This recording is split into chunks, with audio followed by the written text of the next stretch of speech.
today I have a very special person, my mom. This video was actually suggested by one of you guys and I thought it was a brilliant idea. So if you all don't know, my mom is a doctor. She's gynecologist extraordinaire. Best doctor in the whole world. No, but seriously, she just came from a surgery. Mama, introduce yourself. As a doctor. I'm Dr. Anjali Kumar. I am the Director of Gynaecology Department at Artemis Hospital, Gurgaon. This is very weird, but so many of you guys have come to my mom saying that, oh, I've seen you in Sejal's videos. And a lot of you guys have found me because of my mom.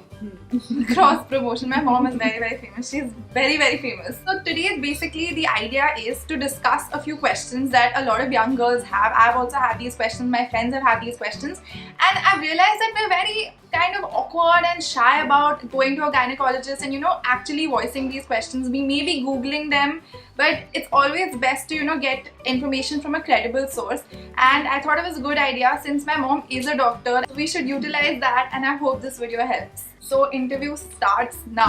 Question number 1. When should you start visiting a gynecologist, and when you do, how often should we come to you? 16 to 18 years is a good time to first visit a gynecologist, and of course if you're married or if you're sexually active, it is always a good idea to visit a gynecologist regularly. Maybe once in a year or maybe 2 years in the beginning is a good idea. People my age are generally very afraid to go to a gynecologist, and they always ask me, listen, can I come to your mom? I'm just like, aa jao yaar, kuch nahi hoga. What if I miss my period? The first thing is that you could be pregnant. So in case that is not the... surprise! So in case you feel that's not the reason, then of course the next reason could be a hormonal issue. But yes, pregnancy is something which has to be ruled out the first. And of course, lots of hormonal reasons like thyroid, PCOD can be the reasons for missing the period, and let the gynecologist decide what is the reason. This is a big one. Dun. Tampons or pads? Both of them are actually good ways for the menstrual hygiene. Tampons have an advantage because once you insert the tampon, you're pretty free. I mean, you can do a lot of activities which with a pad are difficult to do, like swimming and a lot of other sports. With the tampons, you need to be very careful about the hygiene part. Tampons can be a source of genital infections. So if you're using a tampon, be very careful to change them frequently. Of course, the same precaution applies with the pad also. The tampon or the pad must be of a very good quality, and you must change them frequently, especially in summers or in moist, sweaty weathers. So how often am I supposed to change a pad in a day? On the second or third day, when the flow of the period is more, changing every 3-4 hours is a good idea. And this is actually true with the tampon. I've heard some really gross stories that people forget that they have a tampon and it's in their body for 2-3 days, and then they realize that they're smelling like a rat. There is something known as a toxic shock syndrome. Oh, yes. This is, the name itself sounds very scary. A condition wherein the infection goes to the whole body. The person may be admitted and given IV antibiotics or something, but so it's good to be very preventive. Guys, have a bath every day. So how should we clean the genital area, and what about all these products like V-Wash and other products in the market? Are they trustworthy? What should we use? So it's very important. Please take bath every day. I'm again repeating, and make sure that you wash that area with simple soap and water. If you do this, trust me, you don't need all those vaginal washers, and they're marketed very well.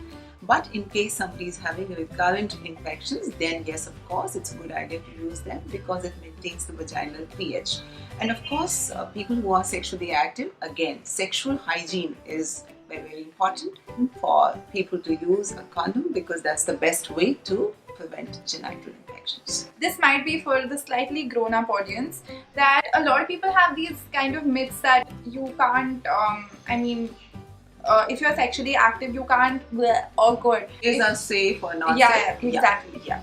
There is no day which is a safe day. Yes, of course, there are few days when a woman is more likely to conceive, but it is not like that you can't conceive in the first few days of the cycle or the late days of the cycle. This is because sometimes the ovulation may happen early or may happen late. But in case you're very sure that you don't want to become pregnant, then you must know that all days are unsafe. So a contraceptive action needs to be taken on all days. One can even get pregnant in case the sexual activity takes place during periods. This is again sort of like a hot topic. A lot of kids our age have PCOD. So firstly, what is it? What's the full form? This is called polycystic ovarian disease. It's a heavy name. This is a modern lifestyle disease. It is something which has started happening to girls now. It never used to happen to people 10 years back or 20 years back, and of course our moms and grandmoms never heard of a term like this. Yeah, of course, wrong lifestyle means people who have wrong dietary choices. Now that means that people who eat a lot of junk food, people who eat a lot of processed food, of course they do not exercise. Remember I told you guys in a video long back that I like boring food. Now you know why. I am a weirdly healthy person, or at least I try to be. I hate junk food. A lot of people think I'm crazy.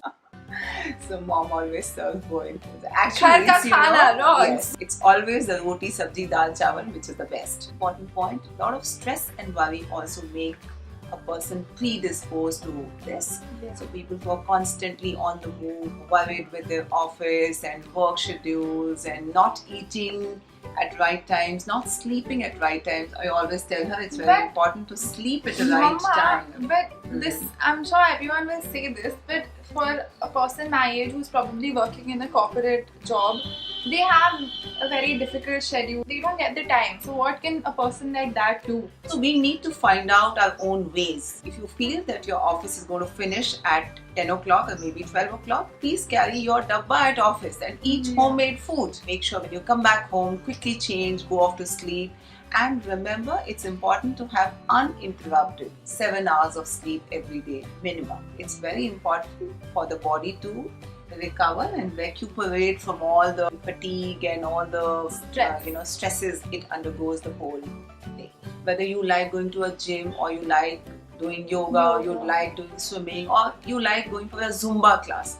So any exercise wherein you feel happy and you look forward to that exercise. Yeah. Remember, exercise should never be a punishment for you. You should always look forward to that. Okay, so that is it for our video today. And if you have any other questions, you can leave them in the comments below. I'll try and get Mama to sort of take out some time and answer a few of them. She's very busy. It's very hard to catch her. Very, very hard to catch her. Oh my God. And if you have anything else to add, leave it in the comments below. Let's have a nice discussion. And that's it. Please say thank you to her in the comments also for taking out some time. And I'll see you next time in the next video. Bye.